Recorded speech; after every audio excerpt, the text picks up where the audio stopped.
기도하겠습니다. 사랑과 은혜가 많으신 아버지 하나님, 주님의 은혜에 감사와 찬양을 드립니다.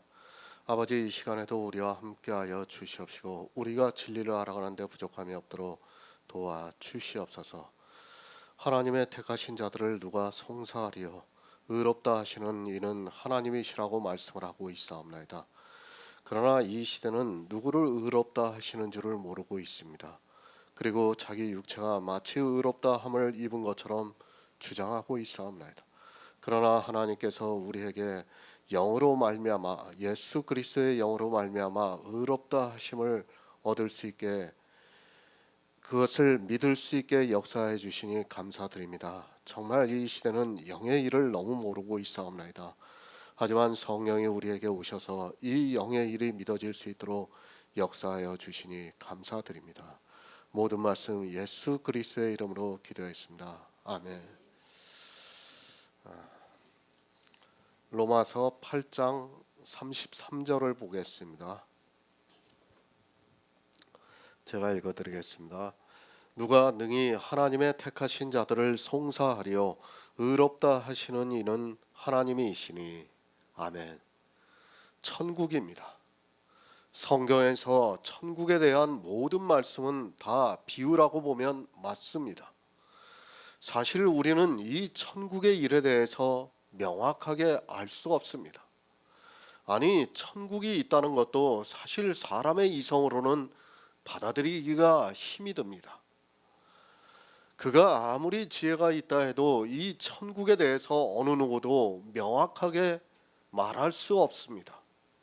그러나 우리는 믿습니다.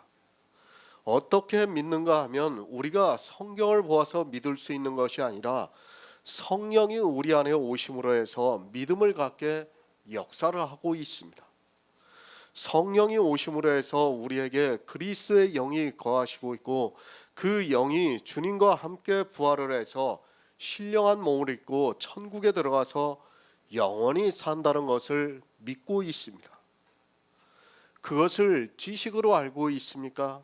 그것이 아니라 우리는 믿음으로 역사를 하고 있습니다.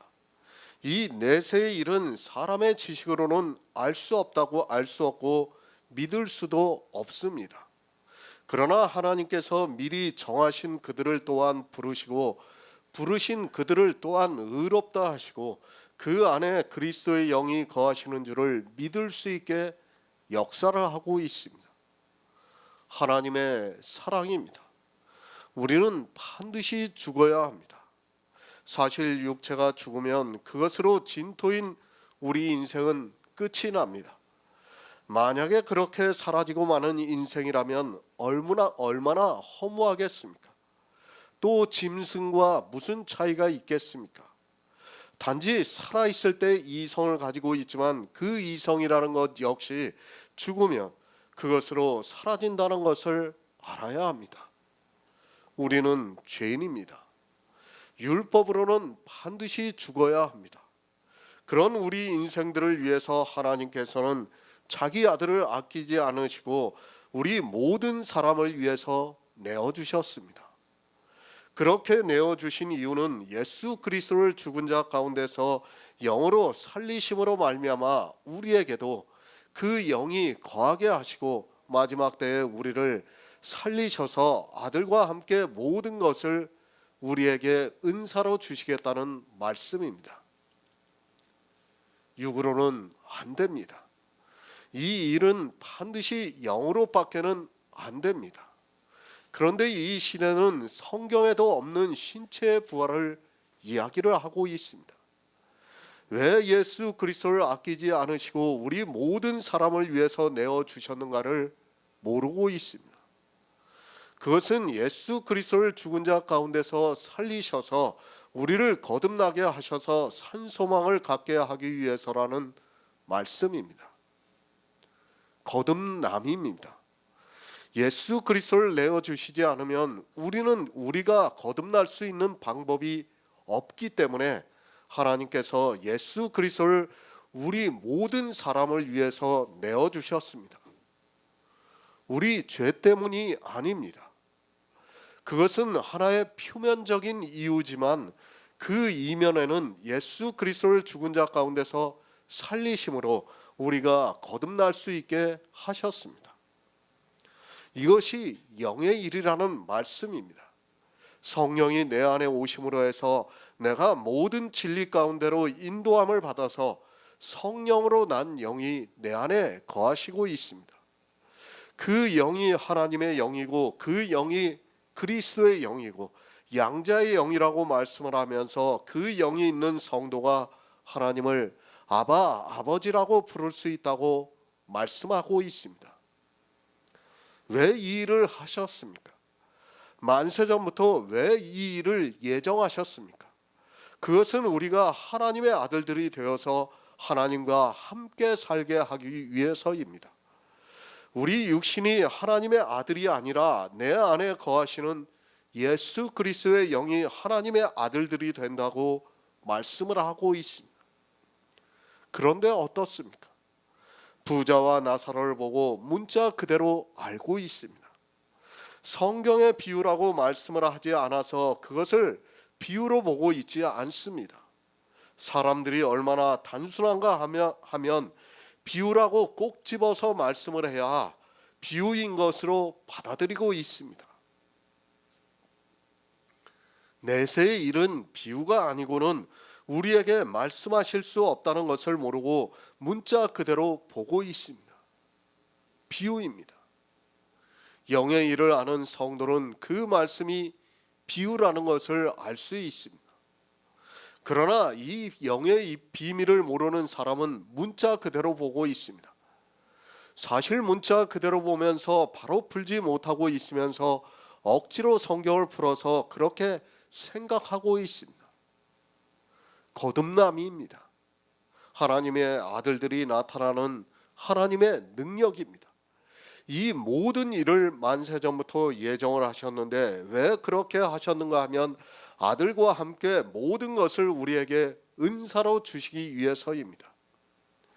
예수 그리스도와 함께 천국의 모든 것을 선물로 주시기 위해서입니다. 우리가 받은 선물이 무엇이라는 것을 잘 알고 있어야 합니다. 천국입니다. 그 중에 어느 일부를 받는 것이 아닙니다. 아들과 함께 모든 것을 선물로 주신다고 말씀을 하고 있습니다. 이 시대에 천국에 갔다 왔다고 하는 사람들이 있습니다. 그들의 말이 얼마나 허구인가를 알아야 합니다.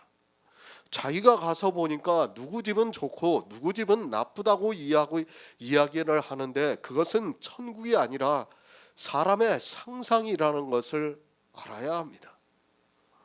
모든 것입니다. 저도 하나님의 아들들이 많다고 믿습니다. 그런데 천국에서 아들과 함께 모든 것을 선물로 어떻게 주시는 줄을 모르겠습니다. 아니, 사람의 이성으로는 이해가 되지 않습니다. 그러나 분명한 것은 주님이 받은 그 모든 것을 우리에게 주시겠다고 말씀을 하고 있습니다. 요한계시록입니다. 이기는 그에게는 내가 내 보좌에 함께 앉게 하여 주기를 내가 이기고 아버지 보좌에 함께 앉은 것과 같이 하리라고 말씀을 하고 있습니다. 이 말씀은 사실 하나님의 보좌에 앉게 해주신다는 말씀입니다. 우리가 성경에서 아주 조금이나마 알 수 있는 천국입니다. 이 천국의 모든 것을 아들과 함께 우리에게 주시겠다고 말씀을 하고 있습니다. 저는 상상이 안 됩니다. 예수 그리스도는 하나님입니다. 그분이 받은 천국의 모든 것을 함께 주시겠다고 말씀을 하고 있습니다. 어떻게 사람의 이성으로 이것이 이해가 되겠습니까? 그러나 우리는 믿습니다. 이것이 어느 정도의 것인지는 모를지라도 우리는 예수 그리스도와 함께 이 모든 것을 받는다는 것을 믿을 수 있습니다. 어떻게 믿을 수 있습니까? 이 모든 일이 영의 일이기 때문에 믿을 수 있습니다. 하나님이 미리 아신 자들을 아들의 형상을 본받게 하기 위해서 미리 정하셨다는 것을 믿을 수 있습니다. 성경을 바로 알아야 이 영의 일을 믿을 수 있지 알지 못하면 믿고 싶어도 믿을 수 없다는 것을 알아야 합니다. 새 번역을 보겠습니다. 하나님께서 택하신 사람들을 누가 감히 고발하겠습니까? 의롭다 하시는 분은 하나님이신데 구원입니다. 하나님이 미리 아신 자입니다. 그리고 하나님께서 미리 정하신 자를 의롭다 부르시고 또한 부르신 자들을 또한 의롭다 하시고 의롭다 하신 자를 영화롭게 하신다고 말씀을 하고 있습니다. 이 모든 일이 육체의 일이 아니라 영의 일이라는 말씀입니다. 사람들이 오해를 합니다. 이 시대는 육체와 영을 전혀 분별을 하지 못하고 있습니다. 어느 때는 육체를 말하고 어느 때는 영을 말하다가도 또 어느 때는 육체와 영을 혼합시키고 있습니다. 이런 상태에서는 어느 누구도 이 영의 일을 믿을 수 없다는 것을 알고 있어야 합니다. 믿고 싶어도 못 믿습니다. 왜 사람들이 율법주의에 빠지는가 하면 이 영의 일을 깨닫지 못하니까 율법주의에 빠질 수밖에 없습니다. 하지만 사도 바울은 영의 일을 분명하게 가르쳐주고 있습니다. 누가 능히 하나님의 택하신 자들을 송사하리요 의롭다 하시는 이는 하나님이시라고 말씀을 하고 있습니다. 하나님이 우리 육체를 의롭다 하십니까? 절대로 아닙니다. 죄를 지은 우리 육체를 의롭다 하시는 것으로 오해를 하고 있습니다. 만약에 그 육체를 의롭다 하신다면 하나님이 억지를 부리시는 일이 된다는 것을 알아야 합니다. 그래서 사도 바울이 누가 능히 하나님의 택하신 자들을 송사하리요 의롭다 하시는 이는 하나님이시라고 말씀을 하고 있습니다. 억지가 아닙니다. 예수 그리스도께서 이 세상 죄를 지고 가셨다 해서 마치 우리 육체가 의롭다 하심을 받는 것으로 생각하지 마시기 바랍니다. 그것이 아니라 내 안에 거하시는 그리스도의 영을 의롭다 하신다는 말씀입니다. 그 영을 의롭다 하시는데 누가 능히 하나님의 택하신 자들을 송사할 수 있겠습니까? 아무도 송사할 수 없습니다. 바로 알아야 합니다. 내 육체가 아닙니다. 하나님을 억지 부리는 분으로 만들지 마시기 바랍니다. 하나님께서 예수 그리스도를 보내주시고 죽은 자 가운데서 영으로 부활을 하게 하셨습니다. 그리고 우리 역시 거듭남으로써 이 부활의 영으로 산 소망을 갖게 하셨습니다. 이 영을 의롭다 하시기 때문에 어느 누구도 송사할 수 없다는 말씀입니다. 에베소서 1장 4절을 보겠습니다. 신약성경 310쪽입니다. 에베소서 1장 4절입니다.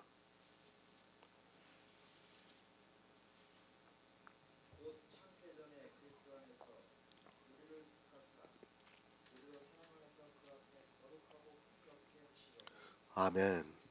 하나님이 택하셨습니다. 우리 육체인 나를 택하셨습니까? 선택에 대해서 너무 모르고 있습니다.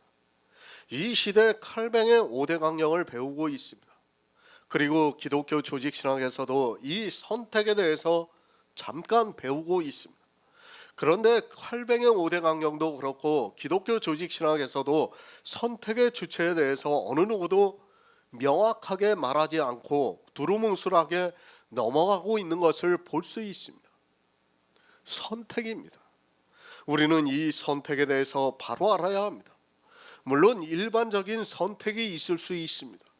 쉽게 말씀을 드려서 사도 바울이 이방의 사도로 선택을 하셔서 그로 사도의 직분을 행하게 하셨습니다. 사도 바울은 그것을 자기가 사도로 택정함을 입었다고 말씀을 하고 있습니다. 이 선택이 있습니다.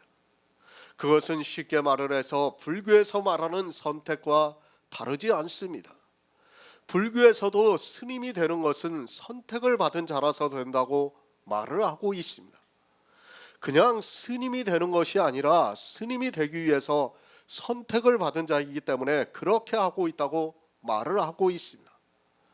그런 선택은 일반적인 선택이라고 봐야 합니다. 저도 참 이 부분이 헷갈렸어요. 처음에 언젠가 불교 방송을 보니까 스님들이 자기도 선택이 됐다 이거야. 부처님의 가호에 힘입어서 자기가 예전부터 선택이 되었기 때문에 이 길을 가고 있다는 얘기예요. 이거는 뭐 기독교에서 말하는 선택과 전혀 다르지 않은 거예요. 그래서 저도 진짜 고민을 했습니다. 한동안. 그러면 우리나 저 사람들이나 뭐가 차이가 있나? 선택에 대해서. 사실 이 영의 일을 깨닫기 전까지 저도 이 선택에 대해서 명확하게 알지를 못했습니다. 그러나 이 영의 일을 깨닫고 나니까 그 선택은 일반적인 선택이구나, 그런 것을 깨닫게 됐습니다. 그러니까 우리가 교회 안에서 뭐 목사로 그리고 뭘로 이렇게 선택을 받아서 일을 하는 것과 절에서 스님이 선택을 받아서 스님으로 일하는 것은 일반적인 선택이라는 거예요. 그거는 그러니까 세상적인 선택을 말하고 있다는 것을 우리가 알아야 합니다. 그러나 로마서 8장에서는 지금 그 선택을 말씀하는 것이 아닙니다. 우리가 이것을 분명히 짚고 넘어가야지, 이것에 대해서 모르고 두루뭉술하게 넘어가게 되면 이 선택에 대해서 전혀 깨달을 수 없다는 것을 알고 있어야 합니다. 제가 복음을 전하고 있습니다. 이 시대 복음을 전하는 자로 선택을 받았습니다. 저도 어떻게 선택을 받았는지는 모르겠지만 이 시대 복음을 전하고 있습니다. 그것은 하나님께서 선택을 하셔서 복음을 전하게 하셨습니다. 그렇다고 해서 제가 목사 안수를 받은 것을 선택되었다고 해서는 안 됩니다. 그러니까 지금 로마서 8장에서 말하는 선택과 제가 목사로서 선택을 받은 것은 전혀 본질이 다르다는 것을 말씀하고 있습니다. 이 시대 목사들이 말을 합니다. 아니, 기독교 교리가 선택에 대해서 말을 하고 있습니다. 그러나 실상을 알면 그 선택이라는 것이 얼마나 두루뭉술하게 표현을 하고 있는가를 알아야 합니다. 사도 바울이 로마서 1장에서 말씀하고 있는 하나님의 복음을 전하는 자로 택정함을 입었다는 말씀과 로마서 8장에서 말씀하는 누가 능히 택하신 자들을 송사하리요 하는 이 말씀은 전혀 다릅니다. 하나는 일을 하기 위한 선택입니다. 그것은 일반적인 선택이라고 말할 수 있습니다. 물론 그것도 먼저 8장에서 말씀하는 택하신 자가 되어야 합니다. 8장에서 말씀하고 있는 택하신 자는 사도 바울이 아니라 사도 바울 안에 있는 양자의 영을 말씀하고 있습니다. 누가 능히 택하신 자들을 송사하리요. 사도 바울은 송사를 당했습니다. 그가 송사를 당했다는 것을 우리가 사도행전을 보아서 잘 알고 있습니다. 그가 율법을 어기어 하나님을 공경하라고 한다고 해서 송사를 당했습니다. 만약 이 선택이 그 선택이라면 누가 하나님의 택하신 자들을 송사하리요, 이 말씀은 안 맞는 말씀이 되고 만다는 것을 알아야 합니다. 송사할 수 없다는 말씀입니다. 그런데 실제 사도 바울은 송사를 당하고 말았습니다. 선택에 대해서 오해를 하면 이런 말씀들이 서로 이해가 되지 않습니다. 누가 능히 하나님의 택하신 자들을 송사하리요 하는 이 말씀은 어느 누구도 하나님의 택하신 자를 송사할 수 없다는 말씀입니다. 무슨 말씀입니까? 영의 일에 대해서 말씀을 하고 있습니다. 그것을 에베소서에서 곧 창세 전에 그리스도 안에서 우리를 택하사 우리를 사랑 안에서 그의 앞에서 거룩하고 흠이 없게 하시려고 그 기쁘신 뜻대로 우리를 예정하사 그리스도로 말미암아 자기의 아들들이 되게 하셨다고 말씀을 하고 있습니다. 우리 육체입니까? 누가 자기의 아들들이 되었습니까? 우리 육체가 아니라 내 안에 거하시는 그리스도의 영으로 자기의 아들들이 되었습니다. 이 자기의 아들이 된 영을 누가 하나님의 택하신 자들을 송사할 수 있겠느냐고 말씀을 하고 있습니다. 우리 육신을 보고 택하셨다는 것이 아니라 예수 그리스도 안에서 탄생이 된 영을 택하셨다고 말씀을 하고 있습니다. 창세전에 그리스도 예수 안에서 우리를 택하셨습니다. 아담의 씨로 태어난 우리를 택하신 것이 아니라 예수 그리스도로 말미암아 탄생이 되는 그리스도의 영이 택하심을 입었다는 말씀입니다. 이 영을 누가 송사할 수 있겠습니까? 송사할 수 있는 것이 있어야 송사할 수 있는 것 아닙니까? 누가 예수 그리스도를 송사할 수 있겠습니까? 아무도 예수 그리스도를 송사할 수 없습니다.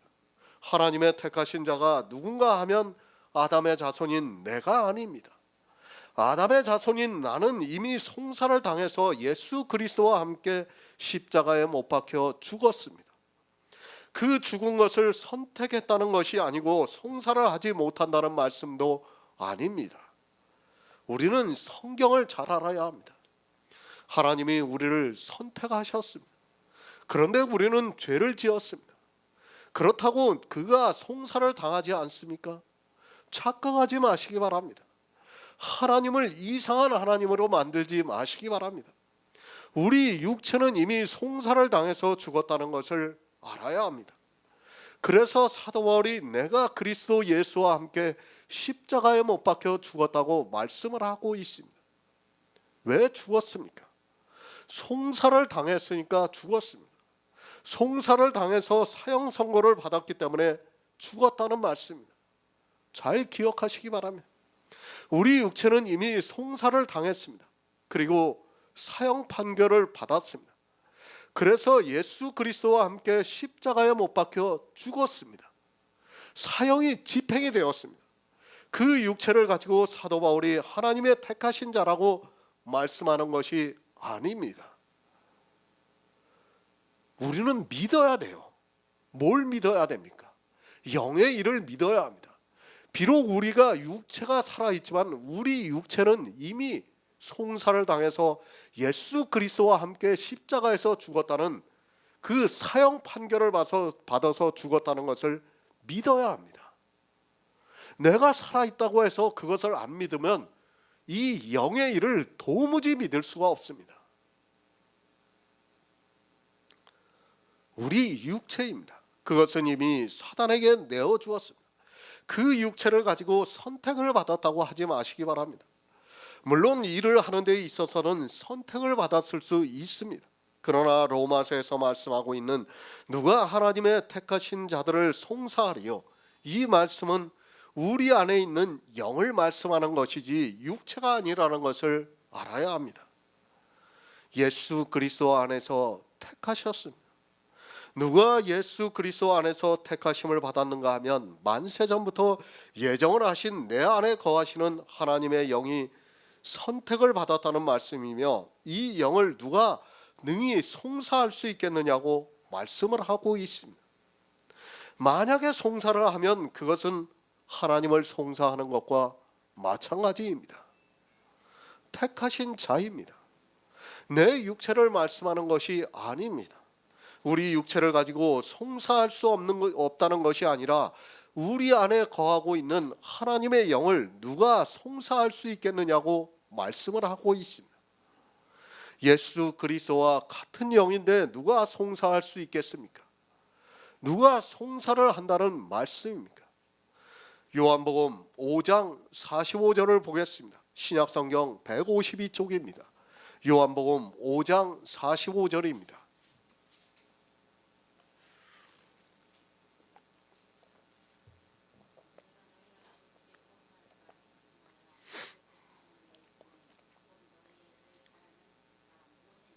아멘. 누가 우리를 대적합니까? 누가 우리를 송사합니까?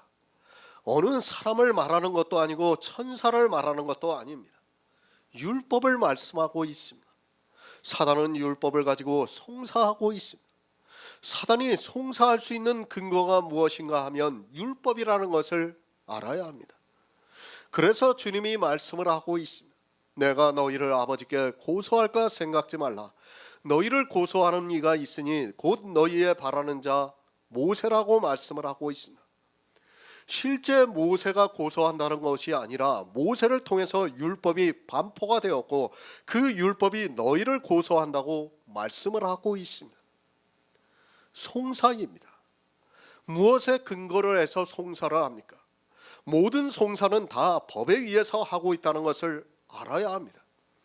법에 비추어서 죄가 있기 때문에 송사를 하는 것이지, 죄가 없으면 송사를 할 수 없습니다.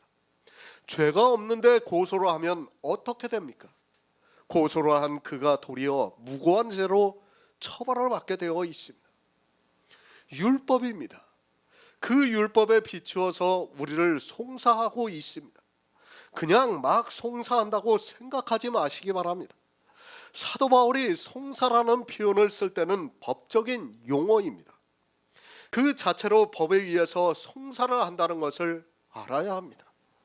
그래서 주님께서 내가 너희를 아버지께 고소할까 생각지 말라. 너희를 고소하는 이가 있으니 곧 너희의 바라는 자 모세라고 말씀을 하고 있습니다.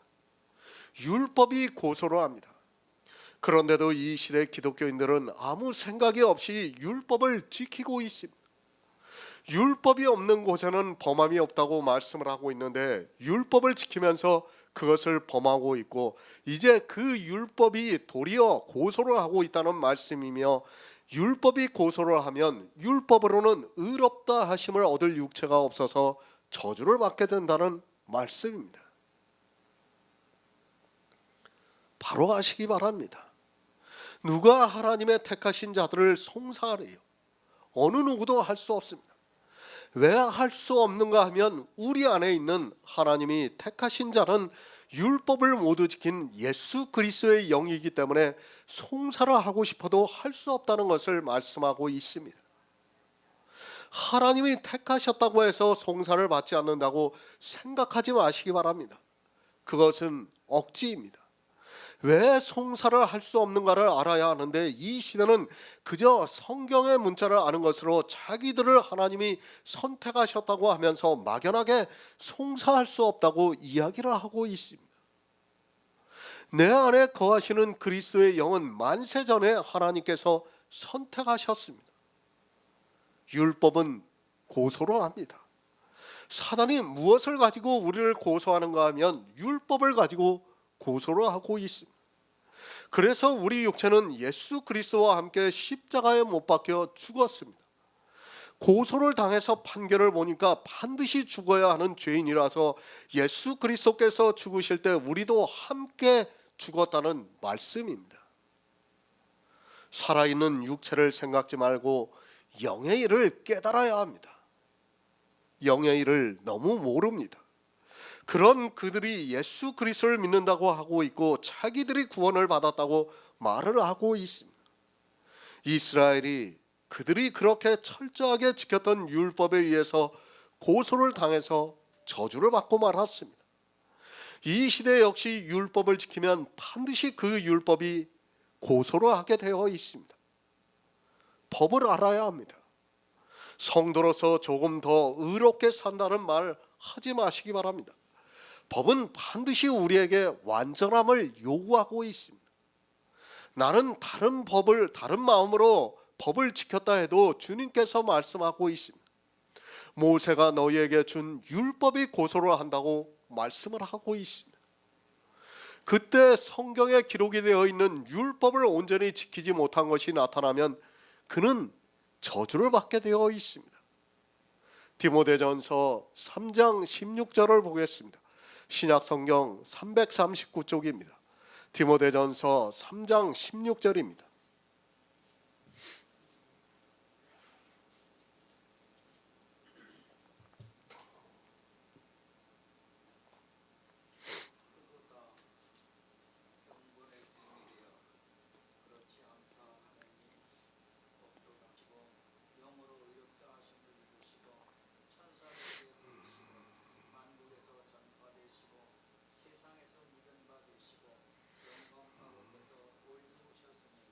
아멘.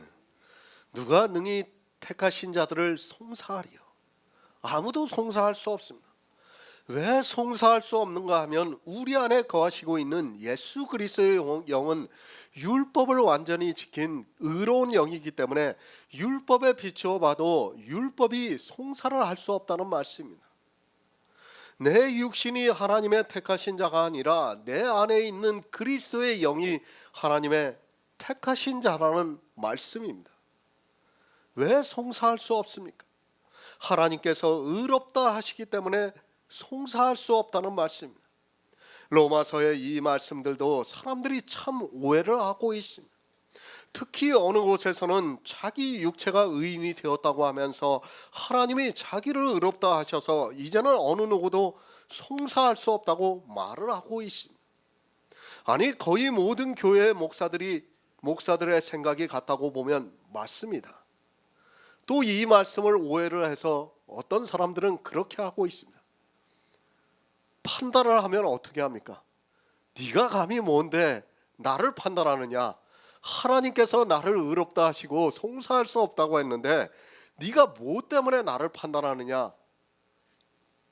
아마 이런 경험이 다 있으셨을 거예요. 예전에는. 실제 저도 그랬어요. 이 말씀 때문에 그런 거예요. 이 말씀 때문에. 왜? 내 육체를 하나님께서 선택을 하셨다고 믿기 때문에 하나님께서 의롭다 하시는데 네가 뭔데 나를 갖다가 정죄를 하느냐, 판단을 하느냐. 지금도 교회 안에 있는 사람들은 다 이 말씀으로 오해를 해서 그렇게 생각하고 있습니다. 그것이 아닙니다. 우리 육체를 송사할 수 없다는 말씀이 아닙니다. 이 시대는 의롭다함을 받는 것을 전혀 모르고 있습니다. 아주 어정쩡하게 주체도 명확하지 않게 대충 말을 하고 있습니다. 성경에서 비록 내세에 대해서는 잘 모를지라도 이런 것은 명확하게 알아야 합니다. 그렇지 않습니까? 의롭다 하시는 분이 하나님이십니다. 그리고 그렇게 의롭다 하시는 이가 하나님이신데 누가 그를 송사할 수 있느냐고 말씀을 하고 있습니다. 죄를 지은 죄인을 하나님께서 의롭다 하시는 것이 아닙니다. 또 그 죄인을 의롭다 하시고 누가 송사할 수 있겠느냐고 말씀하는 것이 아닙니다. 만약에 하나님이 그렇게 하신다면 억지가 됩니다. 그렇지 않습니까? 죄인을 하나님이라고 해서 의롭다 하실 수 있는 것으로 생각하지 마시기 바랍니다. 이 시대 교회 안에 있는 사람들은 그 죄인을 하나님께서 의롭다 하시는 것으로 생각하고 있습니다. 죄인을 의롭다 하시는 것이 아니라 우리 안에 거하시는 그리스도의 영을 의롭다 하시고 있습니다. 죄인입니다. 죄인을 반드시 죄인이라고 해야 합니다. 하나님이라고 해서 죄인을 의롭다 하실 수 있는 것이 아닙니다. 만약에 그렇다면 하나님은 공의의 하나님이 아니라 억지의 하나님이 되고 만다는 것을 알아야 합니다. 성경은 그런 억지를 말씀하고 있지 않지만 이 시대 교인들은 그런 억지를 그대로 받아들이고 있는 것을 볼 수 있습니다. 세상 사람들이 볼 때 제가 죄인입니다. 그런데 하나님이 저를 의롭다 하시면 어떻게 되겠습니까? 하나님은 억지를 부리시는 하나님이 되는 거예요. 그렇지 않습니까? 인정을 할 수도 없어요. 세상 사람들이. 어떻게 그걸 인정합니까? 그러니까 어떻습니까? 너희가 믿는 하나님은 참 이상한 하나님이라고 이야기를 하는 거예요. 이 영의 일을 모르기 때문에 하나님이 이상한 하나님이 되고 마는 거예요. 지금 기독교가 그렇습니다. 그런데도 무조건 성경의 문자를 보고 자기들을 의롭다하게 생각하고 있습니다. 예수 그리스도는 육신으로는 의인입니다. 요한일서에서 그에게는 죄가 없다고 말씀을 하고 있습니다. 분명히 죄가 없으신 분입니다. 그러나 성경은 영으로 의롭다 하심을 입었다고 말씀을 하고 있습니다. 주님께서 영으로 의롭다 하심을 입으셨다면 우리 역시 마찬가지라는 것을 알아야 합니다. 그렇지 않습니까? 주님이 영으로 의롭다 하심을 입으셨습니다. 그런데 우리가 육신으로 의롭다 하심을 입을 수 있습니까? 성경을 좀 상식적으로 보시기 바랍니다. 하나님께서 주님을 영으로 의롭다 하셨다면 우리 역시 영으로 의롭다 하심을 입으신다는 것을 알아야 합니다. 우리 안에 거하시는 예수 그리스도의 영이 의롭다 하심을 입는 것이지 내 육신이 의롭다 하심을 입는 것이 절대로 아닙니다. 애매모호하게 말을 합니다. 이것도 아니고 저것도 아닌 아주 애매모호하게 의롭다 하심을 입었다고 말을 하니까 교회 안에 있는 모든 사람들이 자기들도 잘 모르니까 그 애매모호한 것을 그대로 받아들이고 있습니다. 성경은 영의 일을 애매모호하게 우리에게 가르쳐주고 있지 않습니다. 어떻게 믿습니까? 분명히 알아도 믿는다는 것은 쉽지 않습니다. 내가 명확하게 알아도 믿음은 하나님께서 주시는 것임을 바로 알아야 합니다. 그런데 하나님이 나를 어떻게 의롭다 하시는 줄도 모르고 하나님이 의롭다 하신다고 하면서 어느 누구도 나를 송사할 수 없다고 말을 하고 있습니다.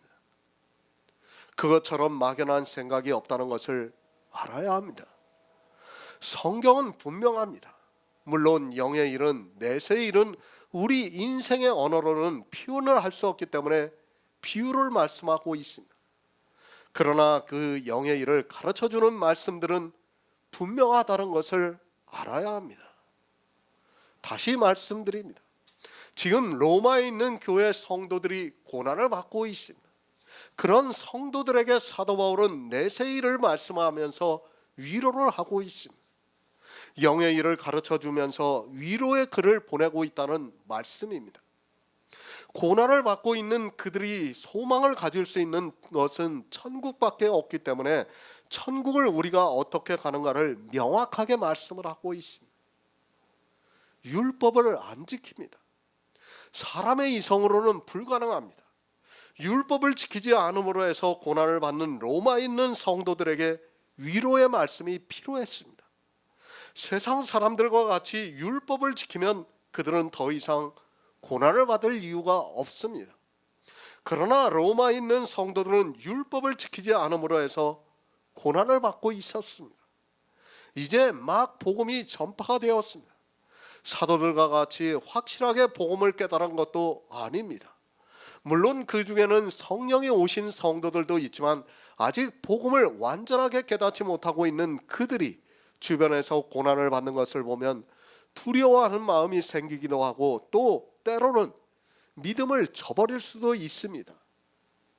그런 성도들에게 너희 영을 하나님이 의롭다 하시고 있고 그 영은 율법을 온전히 지킨 영으로서 어느 누구도 송사할 수 없다고 말씀을 하고 있습니다. 택하신 자입니다. 다시 말씀드리지만 우리 육신이 아닙니다. 우리 육신은 하나님이 설령 택하셨다 해도 썩어 없어진다는 것을 알아야 합니다.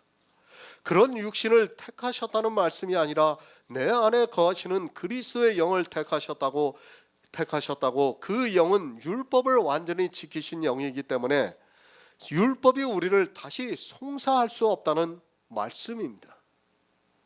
로마서 8장 34절을 보겠습니다.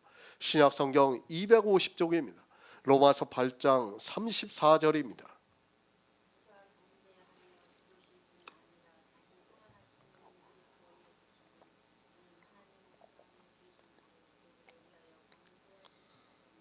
아멘. 새 번역을 보겠습니다. 누가 감히 그들을 정죄하겠습니까? 그리스도 예수는 죽으셨지만 오히려 살아나셔서 우리 하나님 오른편에 계시며 우리를 위하여 대신 간구하여 주십니다. 누가 송사하리요? 누가 정죄하리요? 사도 바울은 로마에 있는 성도들에게 영의 일에 있어서 담대함을 가르쳐주고 있습니다. 우리 인생의 이성으로는 율법을 지키지 않을 수 없습니다. 그런데 로마에 있는 성도들이 율법을 지키지 않음으로 해서 고난을 받고 있습니다. 초대교회입니다. 유대인들이 그리스도인을 고소를 했습니다. 그들이 그리스도인을 고소함으로 해서 로마는 자기들의 정치적인 희생양으로 그리스도인을 삼았습니다. 마침 유대인들이 고소를 해줌으로 해서 또 그들이 말하는 것을 보면 타당성이 있습니다. 모든 사람들이 율법을 지키고 있는데 그리스도인은 율법을 지키지 않고 있습니다. 당연히 송사를 합니다. 또 당연히 율법주의자에 의해서 정죄를 받습니다. 우리 성도는 정죄를 받을 수밖에 없다는 말씀입니다. 지금과 같은 국가가 아니라 그때는 정죄를 받는다는 것은 곧 육체의 죽음을 의미하기도 합니다. 물론 역사적으로 볼 때는 아직 박해가 그렇게 심하지 않았지만 이제 로마에 있는 로마서를 보고 있는 사람들에게 박해가 시작이 되었다고 보아야 합니다. 사도 바울입니다. 이 성경을 사도 바울이 기록했다고 생각하지 마시기 바랍니다. 물론 사도 바울이 기록한 것은 분명한 부인할 수 없는 사실입니다. 그러나 하나님의 감동이 없었다면 아무리 사도 바울이라 할지라도 성경을 기록할 수 없다는 것을 알아야 합니다. 하나님께서는 아셨습니다. 물론 이 편지를 기록할 때도 로마에 있는 성도들이 고난을 받았습니다. 그러나 앞으로 있을 고난에 비하면 그것은 아무것도 아니었습니다. 그런 고난이 예비가 되어 있는 그들에게 사도 바울을 통해서 영의 일을 명확하게 가르쳐 줌으로 해서 그들이 하나님의 아들들로서 천국에 대한 소망을 갖게 하고 있습니다. 누가 정죄하리요? 어느 누구도 정죄할 수 없습니다. 율법은 우리를 정죄할 수 없습니다. 아니, 사단은 우리를 정죄할 수 없습니다. 우리라고 하니까 육체의 우리를 생각하지 마시기 바랍니다. 사도 바울은 그리스도의 영이 거하시고 있는 성도들을 우리라고 말씀을 하고 있습니다. 정죄할 수 없습니다. 왜 정죄할 수 없는가를 이미 말씀을 드렸습니다. 죄가 있으면 반드시 정죄를 받아야 합니다. 그것은 하나님이시라 해도 막을 수 있는 것이 아닙니다. 왜 우리 안에 그리스도의 영을 주시고 그 영을 통해서 구원을 받게 하시는가를 로마서를 통해서 가르쳐주고 있습니다. 그 영이 아니면 우리는 송사를 당하고 정죄를 받을 수밖에 없습니다. 억지가 아닙니다. 무조건 하나님이 의롭다 하시면 송사할 수 없고 정죄할 수 없는 것으로 생각하지 마시기 바랍니다. 사도 바울은 우리 안에 거하고 있는 그리스도의 영을 보고 이 말씀을 하고 있습니다. 그 영을 누가 송사할 수 있겠습니까? 그 영을 누가 정죄할 수 있겠습니까? 만약에 의인을 정죄를 하면 그는 악한 자가 되고 맙니다. 송사받을 수 없습니다. 그리고 정죄받을 수도 없습니다. 우리 육체를 말씀하는 것이 아니라 로마서 8장을 통해서 말씀하고 있는 우리 안에 거하시는 하나님의 영을 그리고 예수 그리스도의 영을 말씀하고 있습니다. 그런데 사람들은 그 영을 모르고 막연하게 하나님이 자기들을 의롭다 하시기 때문에 어느 누구도 정죄를 할 수 없다고 말을 하고 있습니다. 아닙니다. 죄가 있으면 반드시 정죄를 받습니다. 그래서 율법이 있는 곳에는 범함이 있다고 말씀을 하고 있습니다. 예수 그리스도의 십자가는 예수 그리스도께서 혼자 죽으신 것이 아니라 예수 그리스도께서 우리 불의한 자를 대신해서 죽으신 것은 주님 혼자만이 죽으신 것이 아니라 주님이 죽으신 것은 우리 모든 사람을 대표해서 죽으셨다고 말씀을 하고 있습니다. 주님이 정죄를 받았습니다. 의인이지만 사단에 의해서 율법주의자에 의해서 정죄를 받으셔서 십자가에서 죽으셨습니다. 그렇게 죽으신 것은 주님 혼자만 죽으신 것이 아니라 주님이 죽으심으로 해서 우리 역시 함께 죽었다는 말씀입니다. 그래서 사도 바울이 내가 그리스도와 함께 십자가에 못 박혀 죽었다고 말씀을 하고 있습니다. 정죄받았습니다. 그리고 우리 육체는 이제 죽었습니다. 그리고 예수 그리스도께서 영으로 부활하심으로써 우리 역시 그에게 연합한 자가 되어서 함께 우리 안에 그리스도의 영이 거하시게 되었다는 말씀입니다. 그리스도인은 자기 육체는 죽었고 이제 정죄받을 수 없는 그리고 송사받을 수 없는 그리스도께서 사신 것이라고 말씀을 하고 있습니다. 요한복음 8장 10에서 11절을 보겠습니다. 신약성경 158쪽입니다. 요한복음 8장 10에서 11절입니다. 예수께서 일어나사 여자에게 아무도 없는 것을 보시고 이르시되 여자여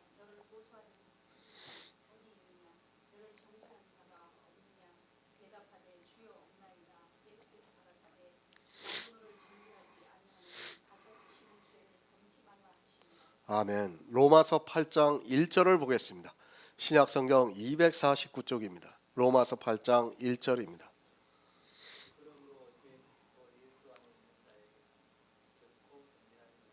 아멘. 가늠하다 현장에서 잡혀온 여자입니다. 예수님을 시험하려고 이 여자를 잡아왔습니다. 왜 이 여자를 잡아왔습니까? 그것을 15절에서 말씀하고 있습니다. 너희는 육체를 따라 판단하나 나는 아무도 판단치 아니한다고 말씀을 하고 있습니다. 예수님께서 아무도 판단치 아니하셨습니까? 예수님께서 육체대로 판단치 아니하셨지만 바리새인들을 판단하셨습니다. 성경은 영의 일입니다. 이 여자를 왜 잡아왔습니까? 정죄를 해서 율법에 기록이 되어 있는 그대로 돌려 쳐 죽이는 것을 보기 위해서 잡아왔습니다. 예수님께서 안식일을 지키지 않는 것을 보고 과연 이 율법을 범한 가늠한 여자를 어떻게 하시는가를 보기 위해서 자기들이 고소할 거리를 찾기 위해서 이 여자를 잡아왔습니다. 그러나 주님은 이 여자를 정죄하지 않았습니다. 왜 정죄하지 않았습니까? 분명히 이 여자는 가늠하다 현장에서 잡혀온 여자입니다. 그리고 율법에 의하면 이런 여자는 반드시 돌로 쳐 죽이라고 말씀을 하고 있습니다. 분명히 주님은 이 여자를 돌로 쳐 죽여야 합니다. 그러나 주님께서는 이 여자를 위해서 당신이 십자가를 지실 것을 아시고 또 이 여자의 영을 보고 있습니다. 왜 정죄하지 않았습니까? 이 여자의 육체를 따라 판단을 하면 반드시 죽여야 합니다. 그러나 그 육체를 따라 판단을 하는 것은 이제 주님이 이 세상에 오셔서 구속의 일을 다 마치시고 십자가를 지실 때 이 여자의 죄까지 지고 가시기 때문에 이 여자의 육체를 따라 판단하지 않고 정죄를 하지 않았습니다. 정죄를 받아야 합니다. 그러나 주님은 정죄를 하지 않았습니다. 왜 정죄를 하지 않으셨는가 하면 이 여자가 죄가 없어서 정죄를 하지 않은 것이 아니라 주님이 이 여자의 죄까지 세상 죄를 지고 가실 것을 아시기 때문에 정죄를 하지 않는다고 말씀을 하고 있습니다. 그냥 정죄하지 않으신 것이 아닙니다. 만약에 주님께서 세상 죄를 지고 가시지 않고 이 여자를 정죄하지 않았다면 그것은 주님께서 잘못하신 일입니다. 그러나 주님은 분명히 세상 죄를 지고 가시기 때문에 그 예언이 이미 구약에 되어 있기 때문에 그대로 이루실 줄을 알고 계셨습니다. 이 여자입니다. 정죄를 하지 않았습니다. 왜 정죄하지 않았는가 하면 이 여자의 육체의 죄를 주님께서 지고 가실 것을 아시기 때문입니다.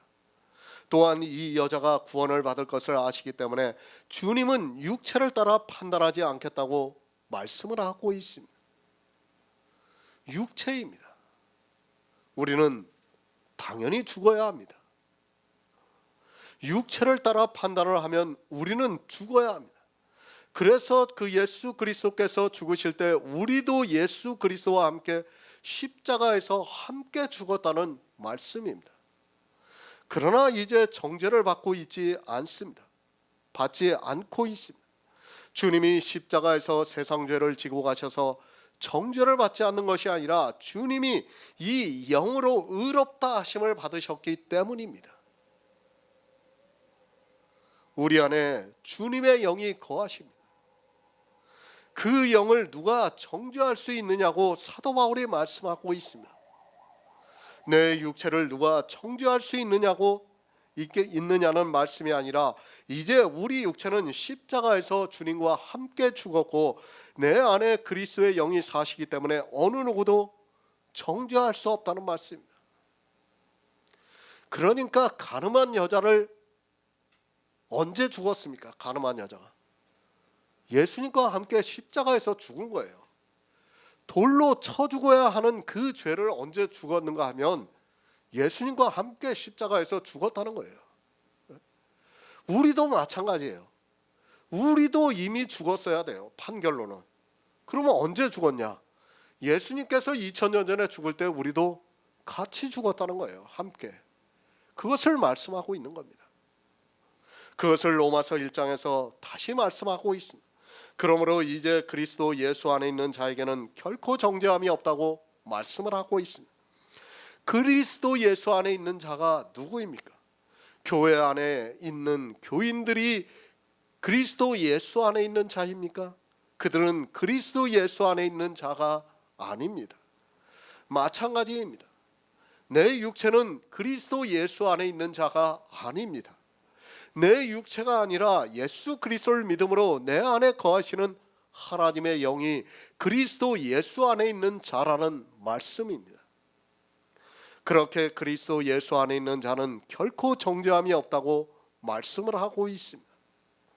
누가 정죄할 수 있습니까? 죄가 없는데 누가 정죄할 수 있습니까? 죄가 없는 자를 정죄한다면 그는 무고죄를 당하게 되어 있습니다. 예수 그리스도께서 죄가 없는데 정죄를 해서 고소를 했던 유대인들이 어떻게 되었습니까? 그들은 주님의 말씀과 같이 저주를 받고 말았습니다. 죄가 없는 자를 정죄한 무고의 죄가 얼마나 크다는 것을 알고 있어야 합니다. 히브리서 1장 3절을 보겠습니다. 신약성경 353쪽입니다. 히브리서 1장 3절입니다.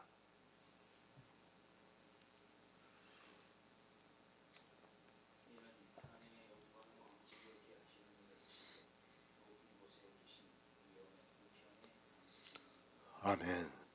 다시 살아나신 이는 그리스도 예수입니다. 어떻게 다시 살아나셨는가는 로마서를 통해서 계속해서 말씀을 드렸습니다. 영으로 살아나셨다고 말씀을 하고 있습니다. 그 영을 의롭다 하시고 영으로 살아나셨다고 말씀을 하고 있습니다.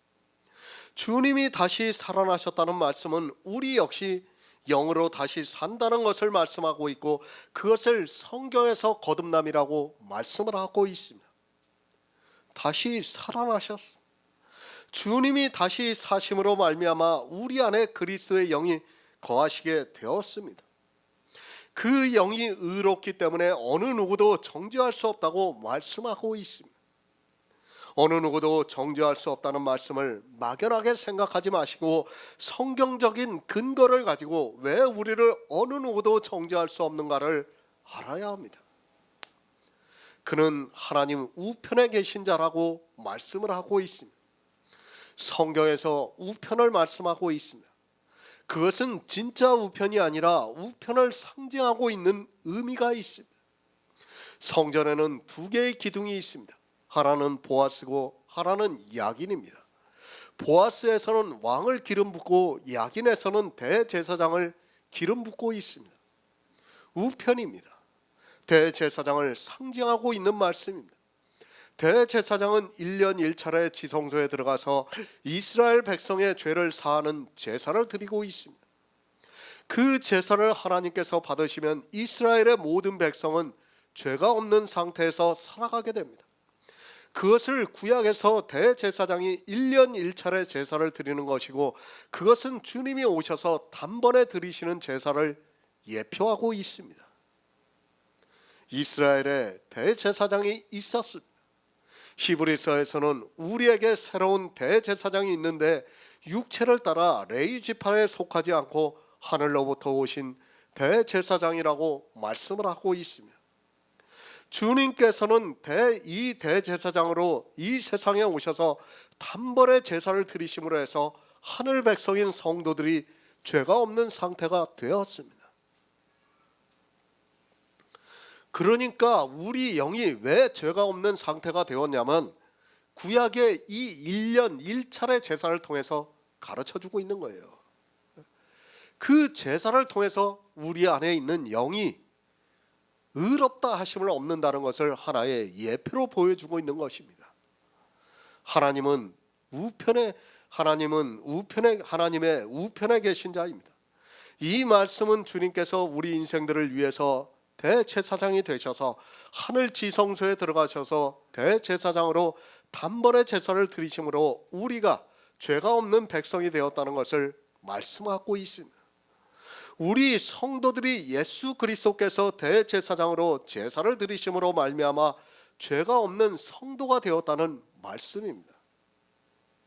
죄가 없습니다. 누가 죄가 없습니까? 내 육체가 아닙니다. 우리 안에 거하시는 영이 죄가 없다는 것을 예표로 해서 이스라엘의 대제사장이 1년 1차례 지성소에 들어가서 이스라엘 백성의 죄를 속죄하기 위해서 제사를 드렸고, 그 제사로 이스라엘 백성이 죄가 없는 백성이 되었는데, 그것은 하늘에 있는 모형을 보여주신 것입니다. 영으로 다시 사셨습니다. 그리고 하나님 보좌 우편에 계십니다. 대제사장의 백성이 누구입니까? 이 세상에 있는 우리 육체의 사람을 말씀하고 있습니까? 주님은 하나님 우편에 계십니다. 그러면 그 백성 역시 하나님 우편에 있다는 것을 알고 있어야 합니다. 영의 일입니다. 우리 육의 일이 아니라 영의 일이라는 것을 알아야 합니다. 성경은 이 영의 일을 가르쳐주고 있지만 사람들은 이 영의 일을 육체의 일로 받아들이고 있습니다. 성경에 기록이 되어 있는 문자를 아는 것으로 마치 모든 것을 아는 것으로 생각하고 있습니다. 의미입니다. 로마서의 말씀을 문자로 모르는 사람이 있습니까? 아무리 초보라 해도 로마서가 어떤 성경이라는 것을 알기 때문에 한 번쯤은 누구나 보고 있습니다. 그러나 읽고 그 문자를 아는 것으로 끝입니다. 누가 정죄하려 하는 그 말씀의 의미를 모르고 있습니다. 예수 그리스도께서 영으로 다시 사셔서 우리의 대제사장이 되셔서 하나님 우편에 계신 것을 모르고 있습니다. 죄를 정결케 하셨습니다. 죄를 정결케 하셨다고 하니까 우리 육체의 죄를 정결케 하시고 그 육체를 구원하시는 것으로 생각하고 있습니다. 죄를 정결케 하셨다는 말씀은 우리 육체는 정죄를 받아 죽게 하시고 우리 안에 죄가 없는 그리스도의 영이 거하게 하셨다는 말씀입니다. 모릅니다. 영의 일을 너무 모르고 있습니다. 히브리서에서 죄를 정결케 하셨다고 하니까 우리 육체의 죄를 정결케 하신 것으로 생각하고 있습니다. 물론 그 죄를 그리스도께서 다 지고 가셨습니다. 다 지고 가셨다 해서 육체의 죄가 정결케 되는 것이 아닙니다. 그 죄를 지고 가심으로 해서 우리 안에 정결한 영이 거하실 수 있다는 말씀입니다.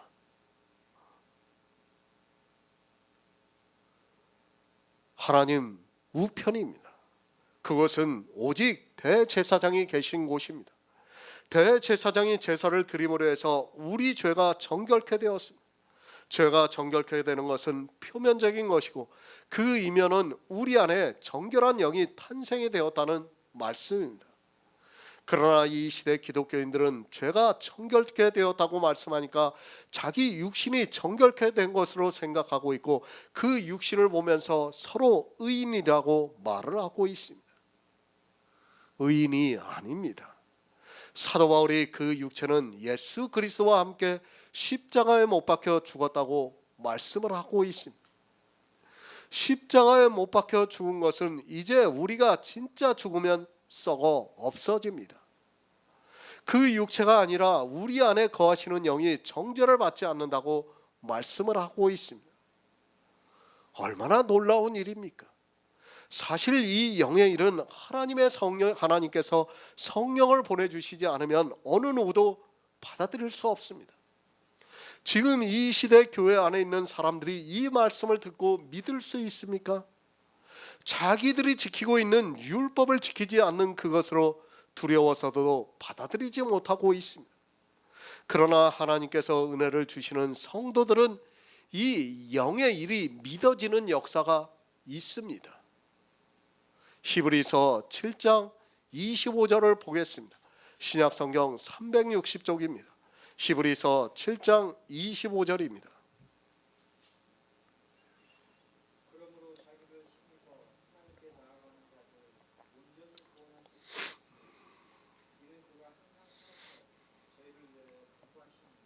아멘. 우리를 위해서 간구하십니다. 이 시대는 기도를 너무 모르고 있습니다. 아니, 기도를 너무 많이 하고 있고 아주 잘하고 있습니다. 유창한 언어로 기도를 하면서 그 기도가 성령의 오심으로 하고 있다고 말을 하고 있습니다. 기도를 못하는 사람이 성령이 오시니까 이제 기도를 잘하고 있다고 말을 하고 있습니다. 기도를 바로 하시기 바랍니다. 우리는 유창한 언어로 기도를 하려고 해서는 안 됩니다. 그건 역시 내 의가 된다는 것을 알아야 합니다. 하나님께서는 그런 기도를 들어주시는 것이 아니라 바른 기도를 들어주신다는 것을 알아야 합니다. 이 시대는 기도도 하나의 형식이 되어 있는 표본적인 기도가 있어서 그런 기도를 따라하고 있는 것을 볼 수 있습니다. 기도입니다. 간구라고 해야 합니다. 물론 약간의 차이가 있을 수 있으나 기도나 간구나 바라고 하는 것은 마찬가지라고 생각을 하고 있습니다. 예수님께서 우리를 위해서 간구를 하시고 있습니다. 쉽게 말씀을 드려서 기도를 하고 계신다는 말씀입니다. 자기들의 기도는 너무 잘합니다. 그러나 예수님께서 간구하시는 것은 너무 모르고 있습니다. 누구의 간구가 더 중요합니까? 내가 간구하는 것이 중요합니까? 주님이 우리를 위해서 간구하시는 것이 더 중요합니까? 내가 하는 것은 그건 역시 행위가 될 수 있지만 주님이 하시는 간구는 내가 믿으면 됩니다. 그러나 이 시대는 주님이 간구하시는 것을 믿지 않고 있습니다. 예수님의 간구입니다. 저에게 나오는 자들을 온전케 하실 수 있다고 말씀을 하고 있습니다. 예수님께서는 우리를 위해서 무엇을 위해 간구하시고 계시는가 하면 우리가 온전케 되게 하기 위해서 간구를 하시고 있습니다. 우리가 천국에 들어갈 수 있는 온전한 자가 되게 하기 위해서 간구를 하시고 있습니다. 누구의 간구입니까? 주님의 간구가 있어야 우리가 온전한 자가 되어서 천국에 들어갈 수 있다는 말씀입니다. 왜 우리를 위해서 간구하시고 있는가 하면 주님이 간구하시지 않으면 우리는 온전한 자가 될 수 없습니다. 아니, 천국에 들어갈 수 없다는 것을 알아야 합니다. 예수님의 기도입니다. 하나님께서 반드시 들어주십니다. 사람의 기도는 들어주실 수도 있고 안 들어주실 수도 있습니다. 우리가 아무리 영혼 구원을 위해서 간구한다고 해도 그 사람이 하나님의 택하신 자가 아니면 그 기도를 들어주시지 않습니다. 제가 기도를 하지 말라는 것이 아니라 우리는 누구를 택하셨는가를 모르기 때문에 영혼 구원을 위해서 늘 기도를 해야 합니다. 주님의 간구입니다. 우리는 이 간구를 믿어야 합니다. 주님께서도 이제도 자기를 힘입어 하나님께 나아가는 자들을 온전케 하기 위해서 하나님 보좌 우편에서 간구하고 있습니다. 주님께서 이렇게 간구를 하심으로 우리가 지금 복음 안에서 교제를 하고 있습니다. 우리가 어떻게 예수 그리스도를 믿을 수 있습니까? 그것은 주님이 우리를 위해서 간구하시고 있기 때문입니다. 주님이 왜 우리를 위해서 간구하십니까? 그것을 요한복음에서 말씀하고 있습니다. 하나님께서 주님에게 주신 자들을 위해서 주님은 간구하시고 있는 거예요. 우리가 이 자리에서 지금 예배를 하는 것은 바로 하나님께서 주셨기 때문에, 우리에게 성령을 주시고 우리 안에 하나님의 영이 거하시기 때문에 예수님께서 간구를 하신다는 것을 믿어야 합니다.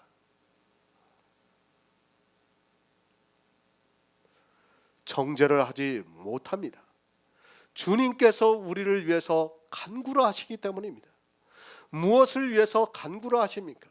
성령을 보내주셔서 우리가 성령의 감동을 받아 예수 그리스도의 영이 거하게 하시고 그 영이 주님이 오시는 날에 부활의 형상으로 화해서 영광에 이르게 하기 위해서 우리를 위해서 간구하시고 있습니다. 성소의 가장 안쪽입니다. 그 안에 분향단이 있습니다. 우리가 이미 성막론을 통해서 분향단을 알고 있습니다.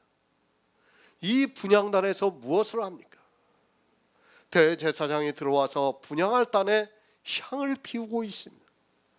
그것을 누가 하고 있는가 하면 이스라엘의 대제사장이 하고 있습니다. 그 성전은 저의 육체라고 말씀을 하고 있습니다. 하늘의 모형입니다. 하늘에서 주님께서 하나님 우편에 계신 것을 모세가 보고 그 모형대로 성막을 지었습니다.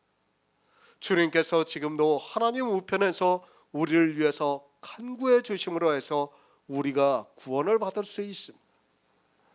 내가 간구를 해서 구원을 받는 것이 절대로 아닙니다.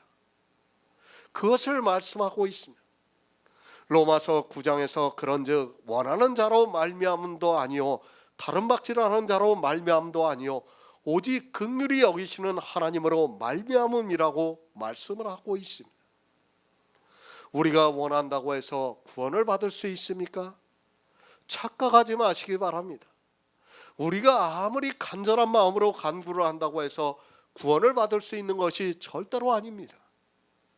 제가 포기를 하라는 것이 아닙니다. 우리 역시 간구를 해야 합니다.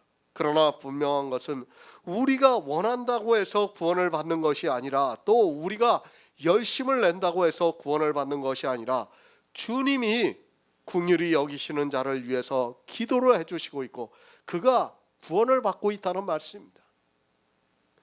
주님이 해주시는 기도를 믿고 있다는 말씀입니다. 우리가 그것을 믿음으로 해서 믿음으로 말미암아 의롭다 하심을 받아서 구원을 받고 있습니다. 구원이 그렇습니다. 우리가 할 수 있는 것이 하나도 없다는 것을 알아야 합니다. 하지만 이 시대는 자기들이 너무 많은 것을 하려고 하고 있습니다. 그들이 교회 안에서 하고 있는 그것으로 인하여 도리어 사망의 길로 가고 있지만 깨달을 수 있는 지혜가 없습니다. 믿으시기 바랍니다. 간구도 믿어야 합니다. 기도도 믿어야 합니다. 주님께서 나를 위해서 기도를 해 주셔야 하지만 내가 구원을 받을 수 있습니다. 아니 기도를 해 주시는 성도들에게 성령을 보내주시고 그 성령으로 난 영이 우리 안에 거할 수 있게 역사를 하고 있습니다. 하지만 이 시대는 주님이 하시는 기도를 믿으려 하기보다는 자기들의 기도에 열심을 내고 있습니다. 성막을 왜 짓게 하셨습니까? 그 성막을 보고 주님이 우리를 위해서 하시는 일이 무엇인가를 믿게 하기 위해서 하늘에 있는 모형을 성막으로 짓게 하셨습니다. 그러나 이스라엘은 그 성막을 보고 제사를 드리는 율법의 행위에 빠져 있고 이방의 교회 역시 구약을 보면서도 예수 그리스도를 발견하지 못하고 있습니다. 누구를 위해서 간구하십니까? 우리 육체를 위해서 간구하십니까? 그것이 아니라 우리 안에 거하시는 양자의 영을 위해서 간구하시고 있습니다. 그 간구가 있기 때문에 우리가 예수 그리스도께서 우리가 예수 그리스도의 사랑에서 어느 누구도 끊을 수 없다고 말씀을 하고 있습니다. 사단이 아무리 강하다 할지라도 예수 그리스도께서 간구를 하시고 있어서 우리가 구원을 받을 수 있습니다. 생각해 보시기 바랍니다. 로마에 있는 초대교회 성도들이 얼마나 많은 고난을 받았습니까? 그들이 고난을 이길 수 있었던 것은 이런 영의 일을 알고 믿었기 때문에 가능한 일입니다. 어떻게 자기 육체가 죽는데 그것을 참을 수 있습니까? 못 참아요. 영의 일을 모르면 절대로 참을 수 없습니다. 물론 종교적인 열심에 의해서 참을 수도 있습니다. 하지만 그거는 어느 특정한 사람들이 그럴 수 있지 대다수의 사람이 그럴 수 있는 것은 아닙니다.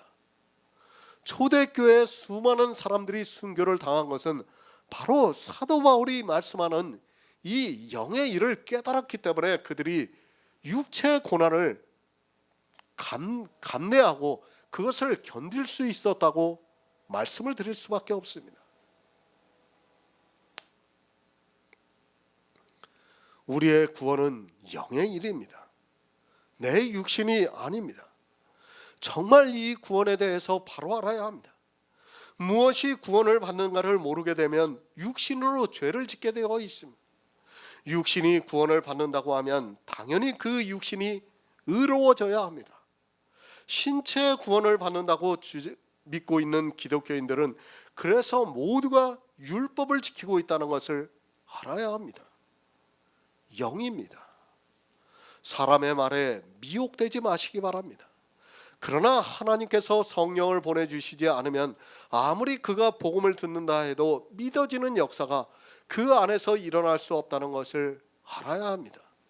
그래서 주님께서 성령을 구하라고 말씀을 하고 있지만 이 시대는 종교의 샤머니즘적인 행위를 보면서 성령을 받았다고 착각에 빠져 있습니다. 로마서 8장 35절을 보겠습니다. 신약성경 250쪽입니다. 로마서 8장 35절입니다.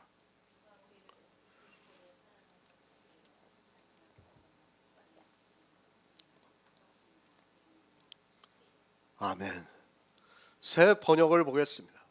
누가 우리를 그리스도의 사랑에서 끊을 수 있습니까? 환난입니까? 곤고입니까? 박해입니까? 굶주림입니까? 헐벗음입니까? 위험입니까? 또는 칼입니까? 우리의 구원입니다. 이제 조금 우리가 어떻게 구원을 받는가를 알게 되었습니다. 정말 다시 말씀드리지만 우리가 구원을 받는 것은 오직 하나님의 은혜입니다. 그 외에 어떤 다른 말로 표현이 안 되고 있습니다. 사실 이 은혜라는 단어도 우리가 표현할 수 있는 한계라고 보면 맞습니다. 영의 구원입니다. 다시 말씀드리지만 우리 성도는 영의 구원을 받습니다. 이 시대 기독교인들의 전체가 신체 구원을 말하고 있습니다. 그들이 절대 다수라는 것을 잘 알고 있습니다. 그들은 세상에서 정말 유명한 자도 있고 모두에게 존경을 받는 자도 있습니다. 그들이 우리를 이단이라고 할지라도 우리는 성령이 오셔서 역사를 하고 있습니다. 거듭남입니다. 그것은 내 안에 그리스도의 영이 탄생이 되는 하나님의 놀라운 역사라는 것을 알고 있어야 합니다. 하지만 이 시대는 왜 우리 안에 영이 탄생이 되어야 하는가를 모르고 있습니다. 이 영이 탄생이 안 되면 우리는 구원을 받을 수 없는데도 이 영에 대해서 전혀 모르고 있습니다. 하나님께서는 만세전부터 우리를 예정하셔서 하나님의 아들들이 되게 하셨습니다. 육체가 아닙니다. 우리 안에 탄생이 되어 있는 영을 말씀하고 있습니다. 하나님께서 미리 아신 바 되었다고 말씀을 하고 있습니다. 이렇게 미리 아신 바 된 성도는 율법을 지키지 않는다고 말씀을 하고 있습니다.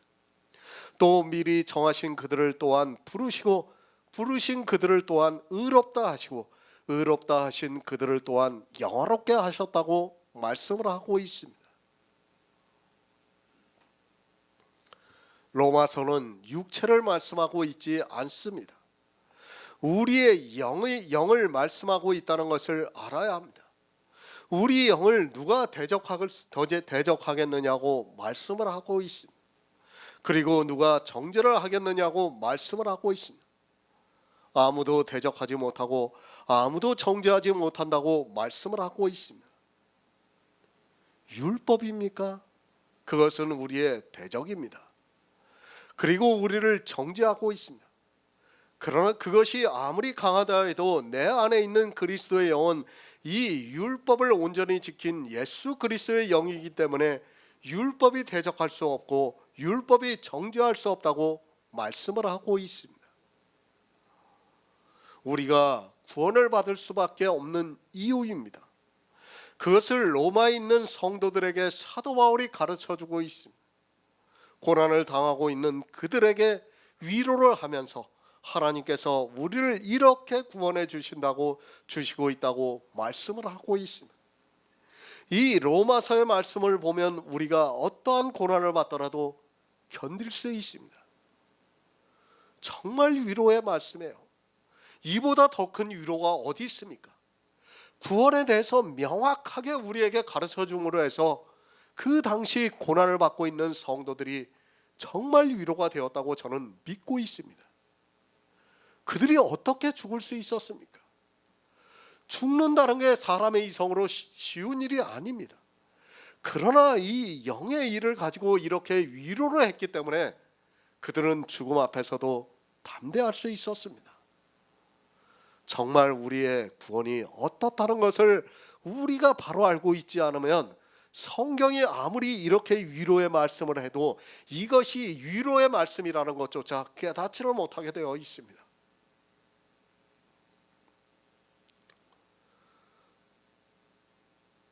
정말 우리가 이 시대에 고난을 받지 않고 살아가고 있지만 설령 고난이 오더라도 이 로마서를 생각하면 그 고난을 이겨낼 수 있다고 저는 믿고 있습니다. 그것은 영을 보고 있기 때문입니다. 육체를 보면 반드시 실족을 하게 되어 있지만 우리 안에 거하시는 영을 보고 있기 때문에 구원의 확신을 가질 수 있습니다. 어떠한 고난이 오더라도 우리의 구원이 너무도 큰 은혜이기 때문에 또 하나님께서 자기 아들을 아끼지 않고 내어주심으로 해서 우리가 예수 그리스도와 함께 천국의 모든 것을 얻을 수 있기 때문에 보이지 않는 소망을 바랄 수 있습니다. 영의 일입니다. 다시 말씀을 드리지만 이 영의 일은 내세의 일입니다. 우리가 이해할 수 있는 것이 아니라 오직 믿음으로만 역사를 하고 있습니다. 그렇기 때문에 사람들이 고난을 받으면 더 쉽게 실족을 하게 되어 있습니다. 그것이 내 앞에 있고 내가 볼 수 있다면 믿음에 굳세게 설 수 있지만 믿음은 보이지 않는 것의 실상이기 때문에 어렵습니다. 그리고 단단합니다. 그러나 압니다. 아니, 우리 성도들은 믿어지는 역사가 있습니다. 아무리 율법이 우리를 대적하고 또 우리를 정죄하고 있다고 해도 우리는 율법을 지키지 않고 예수 그리스도를 믿을 수 있습니다. 성령이 오셔서 복음을 듣고 믿는 성도는 이 일이 믿어지고 있습니다. 로마서 8장은 정말 깊은 영의 일을 말씀하고 있습니다. 하나님께서 우리 인생들을 어떻게 사랑하시고 또 죄를 지은 우리 인생들을 어떻게 구원하시는가를 가르쳐주고 있습니다. 그러나 안타깝게도 이 시대는 이 영의 일을 전혀 모르고 있습니다. 그저 문자적으로 나타나고 있는 말씀을 아는 것으로 막연하게 교회 안에 있는 자기들이 구원을 받았다고 말을 하고 있습니다. 누가 우리를 대적하리요? 누가 하나님의 택하신 자를 송사하리요? 누가 정죄하리요? 이 누가 누구입니까? 사람들은 성경을 너무 단순하게 보고 있습니다. 사도 바울이 31절부터 계속해서 율법을 의인화해서 말씀을 하고 있습니다. 물론 이 율법을 사단이 잡고 있기 때문에 사단이 대적한다고 할 수 있지만 그 주체가 율법이라는 것을 알아야 합니다. 누가 우리를 그리스도의 사랑에서 끊을 수 있습니까? 아마 이 시대 이 질문을 교회 안에 있는 사람들에게 하면 거의 모든 사람이 단순하게 생각을 하고 사단이 우리를 그리스도의 사랑에서 끊을 수 없다고 말할 것이 분명합니다. 사람들이 얼마나 성경을 자기들의 생각을 가지고 보고 있는가를 알아야 합니다. 갈라디아서 5장 4절을 보겠습니다. 신약성경 307쪽입니다. 갈라디아서 5장 4절입니다.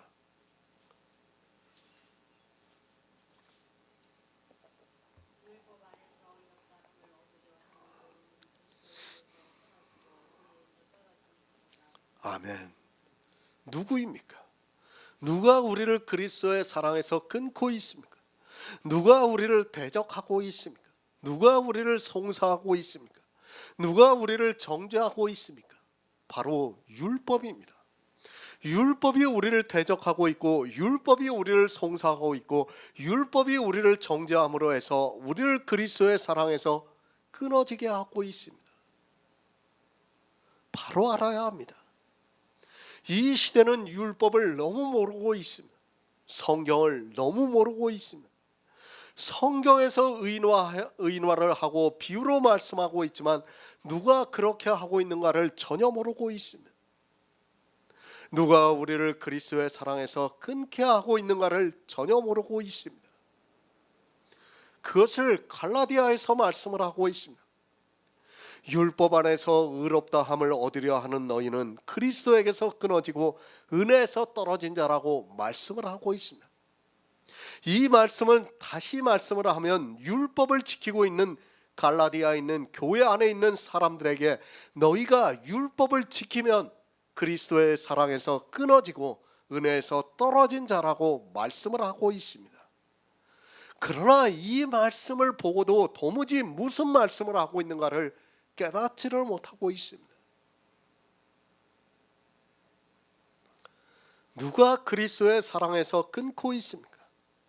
교회 안에서 율법을 지키고 있는 율법이 그리스도의 사랑에서 끊어지게 하고 있다는 말씀입니다. 그런데도 이 시대는 교회 안에서 그 율법을 지키면서 예수 그리스도를 믿는다고 말을 하고 있습니다. 아니, 율법을 지키고 있는 그들이 예수 그리스도를 사랑한다고 말을 하고 있습니다. 예수 그리스도의 사랑에서 끊어진 자입니다.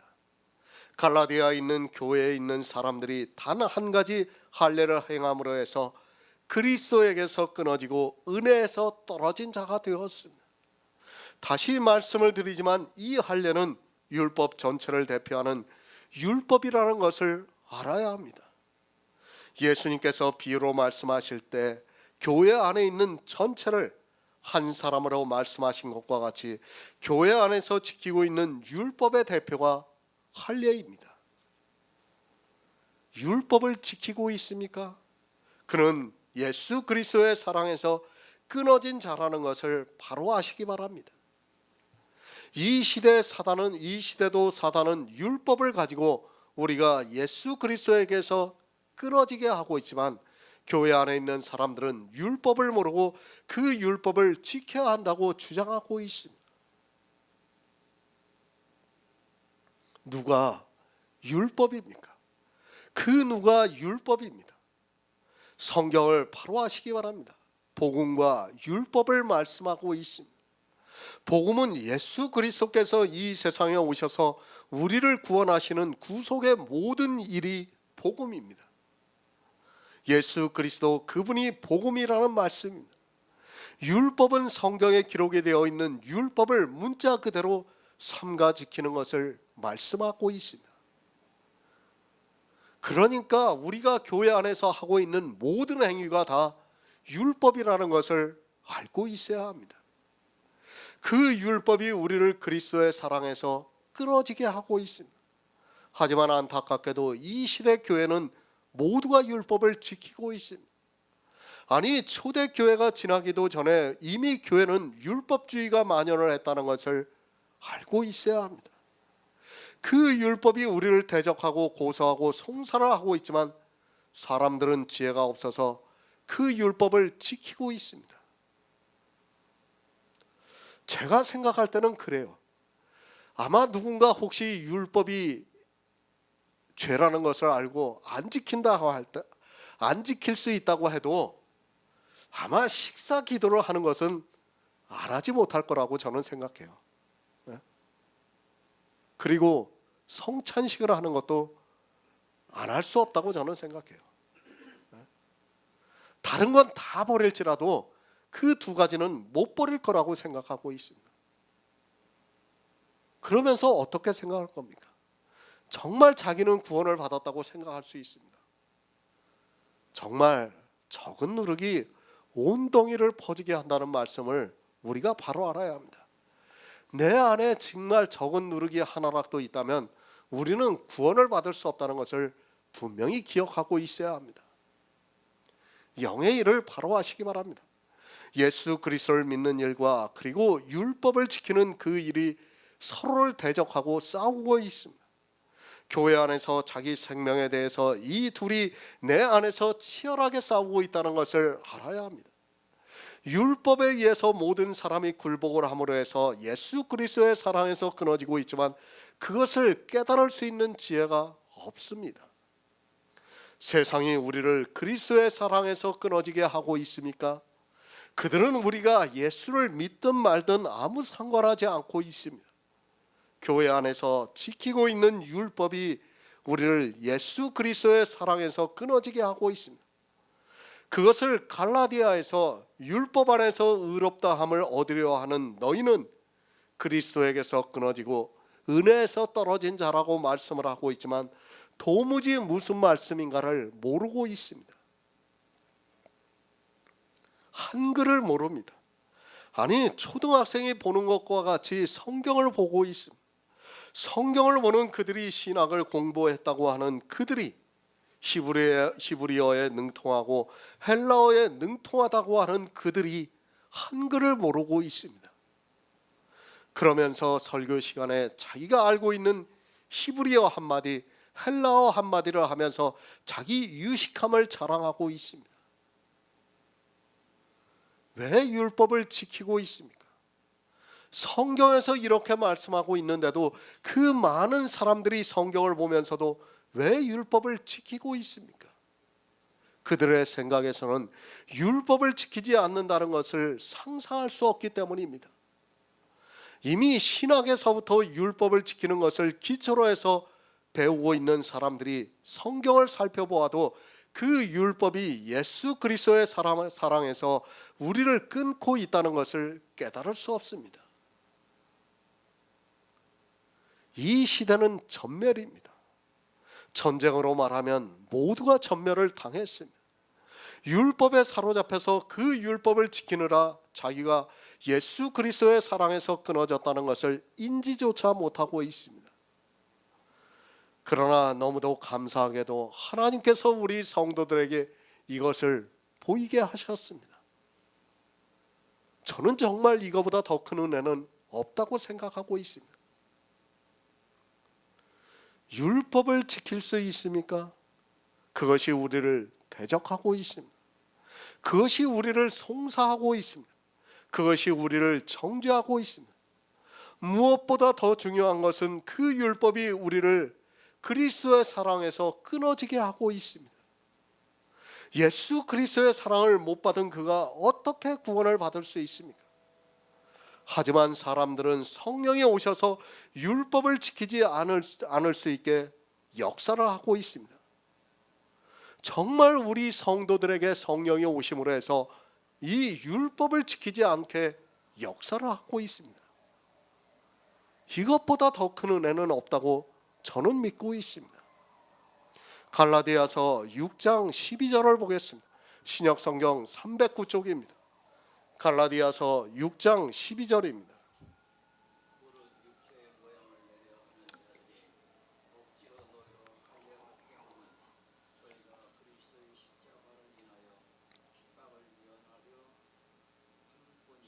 아멘. 요한계시록 3장 17절을 보겠습니다.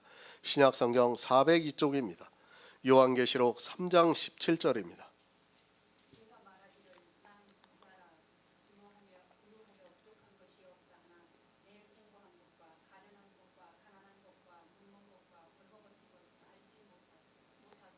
아멘. 누가 우리를 그리스도의 사랑에서 끊어지게 할 수 있습니까?